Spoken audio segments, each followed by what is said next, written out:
పరిశుద్ధ గ్రంథం ఛానల్ వీక్షిస్తున్న ప్రతి ఒక్కరిని దేవుని పేరిట వందనాలు తెలియజేసుకుంటున్నాం.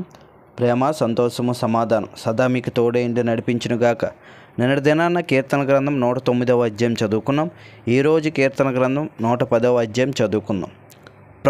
నా ప్రభువుతో సెలవిచ్చిన వాక్కు, నేను నీ శత్రువులను నీ పాదములకు పీఠముగా చెయ్యి వరకు నా కుడిపార్శ్వమున కూర్చుండుము. యెహోవా నీ పరిపాలన దండమును సియోనులో నుండి సాగజేయుచున్నాడు. నీ శత్రువుల మధ్యను నీవు పరిపాలన చేయుము. యుద్ధ సన్నాహ దినమున నీ ప్రజలు ఇష్టపూర్వకముగా వచ్చెదరు.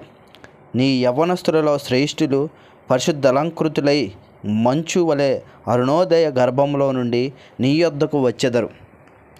మెల్కీసెదెకు క్రమం చొప్పున నీవు నిరంతరము యాజకుడవై యుందువని యెహోవా ప్రమాణము చేసి ఉన్నాడు.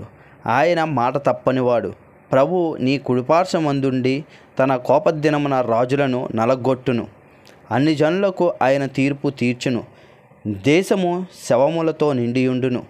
విశాల దేశము మీద ప్రధానుని ఆయన నలగొట్టును.